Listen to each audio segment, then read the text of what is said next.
Hello and welcome to the 11th session of English communication.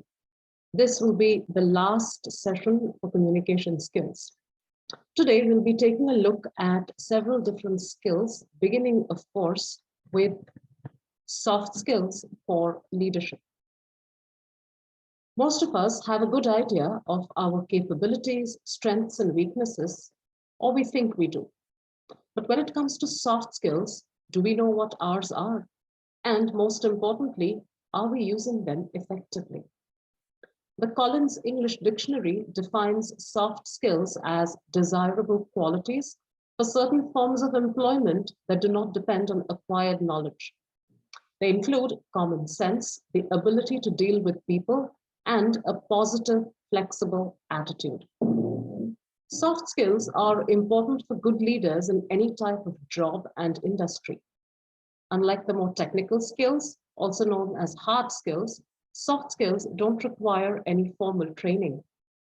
The good news is that everybody has soft skills, whether they realize it or not, and they can, of course, be developed. Here are the 7 most important soft skills that are required in any situation: communication, empathy, delegation, flexibility, teamwork, problem solving, and eventually leadership. Now let's take a look at each of these skills individually. The first one is communication skills. This is arguably the #1 soft skill that makes you a strong leader. If you want a motivated, productive, successful workforce, good communication tops the soft skills list. Strong communication abilities are an absolute must to manage your employees effectively and even persuade investors to support your business. Communication is the key to inspiring and motivating your people and ultimately to the overall success of any venture. One key thing to remember is that communication is a two-way street. We have spoken about this before. Being a good listener is just as important. Part of building trust and respect is to ensure your employees know how important they are to the business. That includes listening to and being genuinely interested in what they have to say. The second important point is empathy. Like good communication, good listening is a big part of empathy. We know it's not always easy to find time to listen, but it's vital in order to build trust. No one feels loyalty towards a boss or team member who doesn't seem to care. If your team knows you put them first, you'll reap the rewards. Third, delegation. If you find delegation easy, you are one of the few lucky people who do so. Micromanagers fear letting go due to the potential repercussions if someone else does the job badly. While this is understandable, it can be extremely damaging in terms of morale, job satisfaction, and overall productivity. Delegation is very different from dumping a job on someone and telling them to do it. As a strong leader, it is your job to offer new challenges to and learning opportunities to your team members and help them grow. Point number 4, flexibility. Adaptable leaders see change as an opportunity to learn and improve their business. You can help your team view change positively too and be open to new challenges. Point number 5, teamwork skills.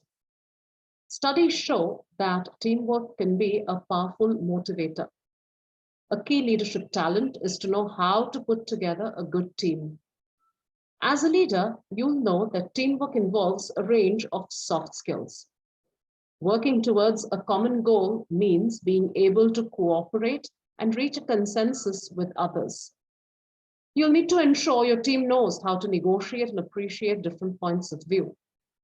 They also need to accept and give feedback just as you do. Here are a few tips to improve teamwork. Ensure that everyone understands their roles and their responsibilities clearly. Set clear goals. Develop good communication channels. Allow people the opportunity to develop, and remember, delegate. Give other people responsibilities as well. Review progress regularly. Deal promptly with poor performance. Praise achievements, and lead by example. The next important part is problem-solving skills. As a leader, you'll undoubtedly be familiar with encountering problems and figuring out the best way to resolve them. Good leaders use analytical and creative skills to find solutions by having a methodical approach and a level head. Getting your team involved and putting their soft skills to work can bring great results. Leadership skills. Like teamwork, strong leadership involves combining a lot of soft skills, cultivating and maintaining relationships, inspiring, motivating, and of course, instilling discipline. Whatever your management style, it's important to understand, develop, and use your set of soft skills to build a strong organizational culture and team. That way, you'll not only get the best from your staff, you'll also drive your business forward. Now, there are several leadership styles that we can talk about. Throughout history, great leaders have emerged with particular leadership styles in providing direction, implementing plans, and motivating people. These can be broadly grouped into 5 different categories: authoritarian leadership, participative leadership, delegative leadership, transactional leadership, and transformational leadership. Now let's take a look at each of these leadership styles individually. First and foremost, we have authoritarian leadership. This leadership style allows a leader to impose expectations and define outcomes.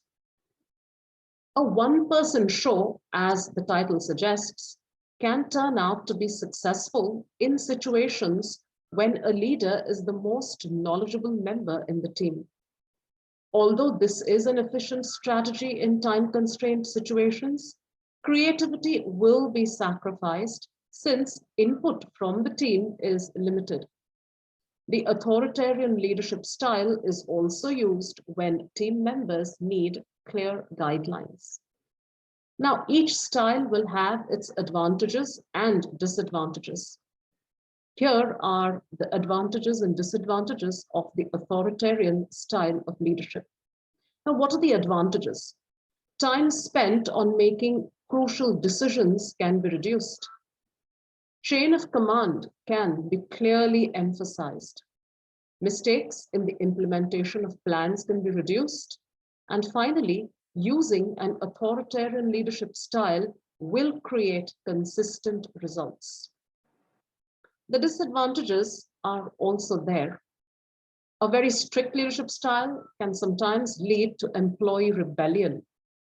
It does kill, or at least hinder, employee creativity and innovation. It can reduce group synergy and collaboration. Group input is reduced dramatically. And finally, it can increase the employee turnover rate, which means a lot of people may leave you to look for brighter pastures elsewhere. The second type of leadership is called participative leadership. The roots of this style of leadership are rooted in democratic theory. The essence is to involve team members in the decision-making process. Team members thus feel included, engaged, and motivated to contribute. The leader will normally have the last word in the decision-making process. However, if there are disagreements within a group, it can be a time-consuming affair to reach a consensus. The advantages: it increases employee motivation and job satisfaction. It encourages use of employee creativity. A participative leadership style can help in the creation of a strong team and a high level of productivity can be achieved. There are disadvantages, of course. The decision-making process can become time-consuming. Communication failures can sometimes occur. Security issues can arise because of transparency in information sharing. Everyone knows everything. This can lead to security issues. And poor decisions can be made if the employers are unskilled. The third type of leadership is what we call delegative leadership, also known as the laissez-faire leadership. This focuses on delegating or giving over initiative to team members. This can be a successful strategy if team members are competent, take responsibility, and prefer engaging in individual work. However, disagreements among the members may split and divide a group, leading to poor motivation and at times low morale. The advantages of this kind of leadership are as follows. Experienced employees can take advantage of their competence and experience. Innovation and creativity are both highly valued. And delegative leadership can create a positive work environment. In the disadvantages, command responsibility is not properly defined. It doesn't have categorically defined statuses, and delegative leadership can create difficulty in adapting to change. The fourth type of leadership is called transactional leadership. This follows the use of transactions between a leader and followers. Transactions like rewards and punishments and other exchanges get the job done.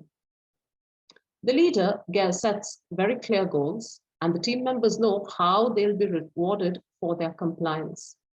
It is a give and take leadership style and is more concerned with following established routines and procedures in an efficient manner than with making any transformational changes to an organization.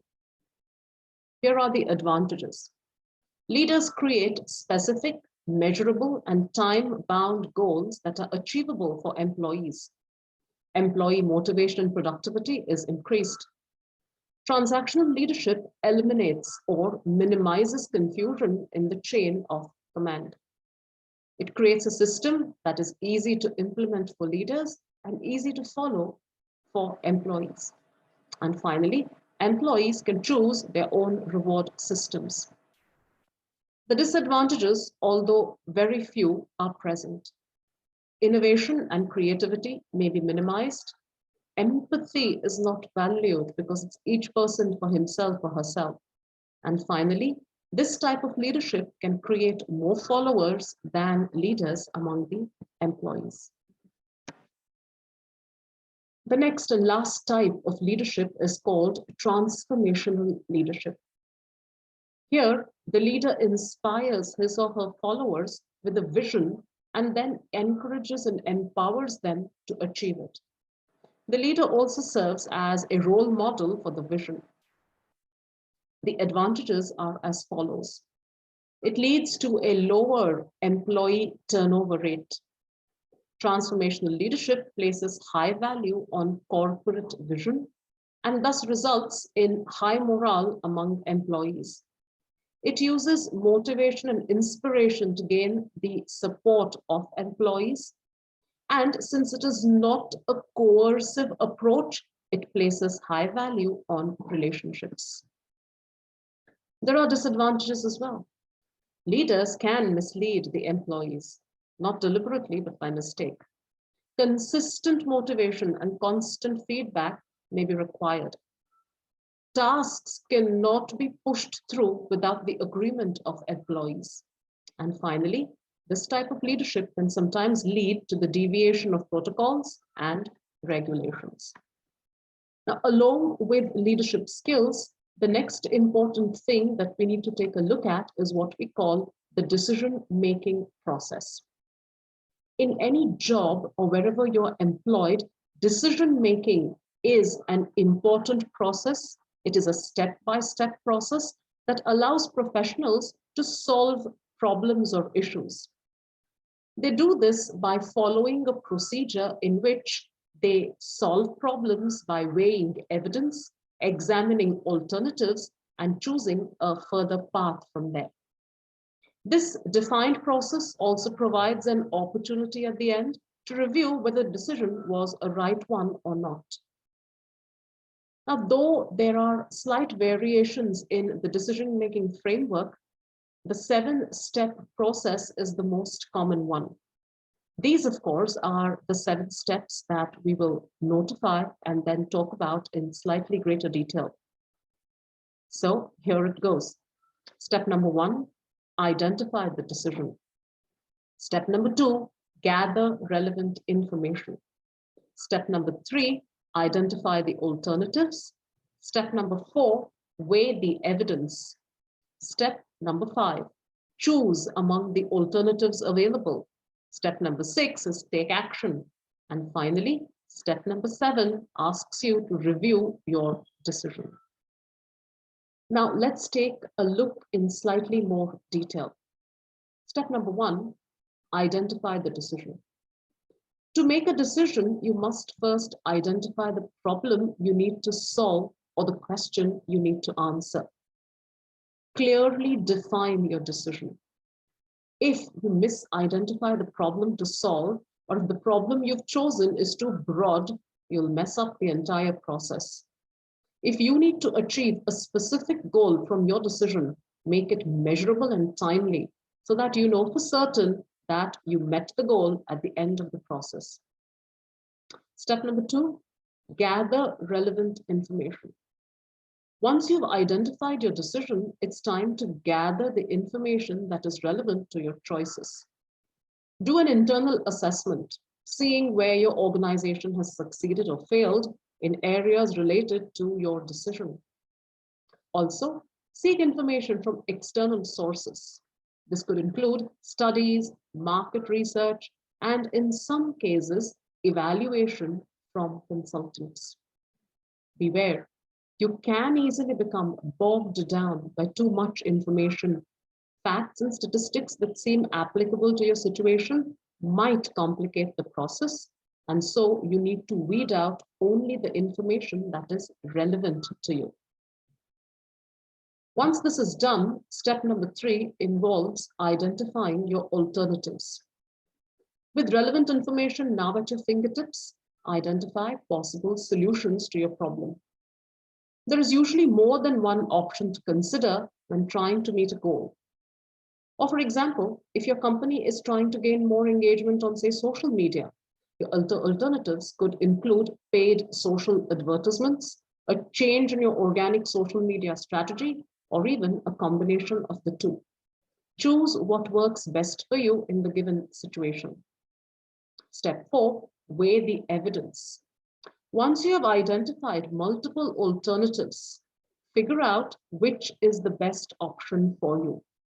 See what companies have done in the past to succeed in these areas and take a good hard look at your own organization's wins and losses. Identify potential pitfalls for each of your alternatives and weigh those against the possible rewards. Next, very evidently, choose among the alternatives that are available to you. This is the part of the decision-making process where you finally make your decision. Hopefully, you have identified and clarified what decision needs to be made, gathered all relevant information, and developed and considered the potential paths to take. You are perfectly prepared to make your choice. Number 6, take action. Once you've made your decision, act on it. Develop a plan to make your decision tangible, achievable, and also practical. Finally, review your decision. After a predetermined amount of time, which you defined in step 1 of the decision-making process, take an honest look back at your decision. Did you solve the problem? Did you answer the question? Did you meet your goals? If so, take note of what worked for you for future reference. And if not, learn from your mistakes as you begin the decision-making process again.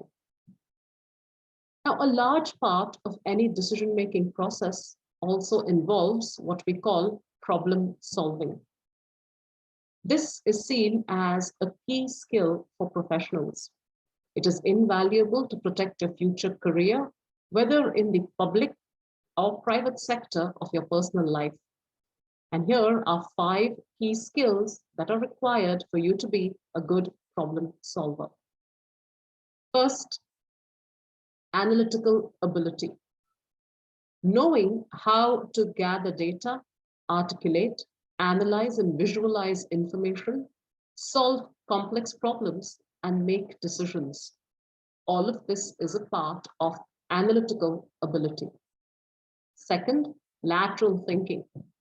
This is also called thinking outside of the box. It involves looking beyond the obvious and the usual modes of thought and throwing away misconceptions and using your inspiration and imagination to solve problems by looking at them from unexpected perspectives. So you're looking basically outside of traditional modes of thought. Third, logical reasoning. Asking the important questions, gathering and assessing relevant information, arriving at well-reasoned conclusions while staying open-minded, and then communicating effectively to arrive at solutions, all part of logical reasoning. Next, initiative. Seizing opportunities and taking the lead to solve problems rather than passing them on to other people. Taking initiative also involves anticipating potential problems and taking preemptive steps to resolve them. The last, but one of the most important parts of the problem-solving process is persistence. This is also called the stick-to-it factor or the don't give up factor. Perseverance and persistence are highly related to the ability to not only solve the problem, but also to enact the solution. Now, here is a quick look at what is called the ideal method for problem solving. It involves these steps: identify, define, explore, take action, and finally, look back. The I stands for identifying the problem. What is it and why is it a problem? The D stands for defining the context of the problem. How is this problem impacting other people or other parts of the business? What are the consequences if we don't resolve it? E is for exploring possible strategies. This is brainstorming solutions in a non-judgmental way and then cutting down the list to a few possibilities. A is for acting on the best solution. This is where you pick up the best solution and implement it. And L, of course, is to look back and learn. This is the last phase where you critically examine how things went and what could be improved for the next time. We're also going to take a quick look at what is meant by critical thinking. This is a term that people most often mistake for criticism, and that's not true. Critical thinking is the ability to think clearly and rationally and understand the logical connection between ideas. This might be described as the ability to engage in reflective and independent thinking. Critical thinking requires you to use your ability to reason, to use logic. It is about being an active learner rather than a passive recipient of information. Critical thinkers rigorously question ideas and assumptions rather than accepting them at face value. They will always seek to determine whether the ideas, arguments, and findings represent the entire picture accurately or not. Critical thinkers will then identify, analyze, and solve problems systematically rather than by intuition or instinct. Someone with critical thinking skills can understand the link between ideas, determine the importance and relevance of arguments and ideas, recognize, build, and appraise arguments or logical meanings of thought, identify inconsistencies and errors in reasoning, approach problems in a consistent or systematic way, and finally, have the ability to reflect on the justification of their own assumptions, beliefs, and values. Now, critical thinking doesn't come about naturally. All of us need specific skills to develop critical thinking. We need to be able to think about a topic or an issue in an objective, critical, evaluative manner. Identify the different arguments that are in relation to a particular issue. Evaluate a point of view to determine how strong or valid it is. Recognize any weaknesses or negative points. Notice what implications there might be behind a statement. And finally, provide structured reasoning and support for an argument that we wish to make. All these skills are, of course, important for leadership. But the next one that we will be talking about now is tantamount. This is called negotiation skills. We all know what negotiation skills are, and we use them in everyday life almost daily. Negotiation is a method by which people settle differences. It is a process in which compromise or agreement is reached while avoiding arguments and disputes. Specific forms of negotiation are used in many situations like international affairs, the legal system, or even industry disputes. However, general negotiation skills can be learned and applied in a wide range of activities. They can be of great benefit in resolving any differences that arise between you and other people. Now, negotiation can be done in stages. In order to achieve a desirable outcome, it may be useful to follow a structured approach to negotiation. For example, in a work situation, a meeting may need to be arranged in which all parties involved and come together. The process will include the following stages: preparation, discussion, clarification of goals, negotiating towards a win-win outcome, agreement, and finally, implementation of a course of action. Let's take a look at the stages very quickly. Stage number one, preparation. Before any negotiation takes place, a decision needs to be taken as to when and where a meeting will take place to discuss the problem and who will attend this meeting. Setting a limited time scale can also be helpful to prevent the disagreement from continuing. This stage involves ensuring all the pertinent facts of the situation are known in order to clarify your own position. In the work example, this would include knowing the rules of your organization, to whom help is given, when help is not felt appropriate, and the grounds for such refusal. Your organization may well have policies to which you can refer to in preparation for the negotiation. Undertaking preparation before discussing the disagreement will help to avoid further conflict and unnecessarily wasting time during the actual meeting. The second stage is discussion. During this stage, individuals or members of each side put forth the case as they see it, that is, their understanding of the situation. Sometimes it's helpful to take notes during the discussion stage to record all points put forward in case there is a need for further clarification.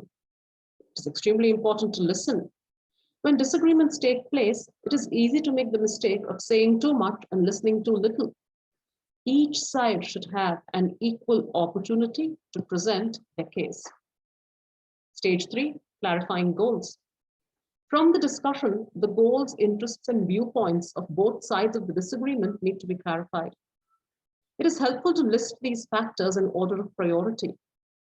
Through this clarification, it's often possible to identify or establish some common ground. Clarification is an essential part of the negotiation process. Without it, misunderstandings are likely to occur, which may cause problems and barriers to reaching a beneficial outcome. negotiating towards a win-win outcome where neither party loses. This stage focuses on what is termed as a win-win outcome, where both sides feel that they've gained something positive through the process of negotiation, and both feel that their points of view have been taken into consideration.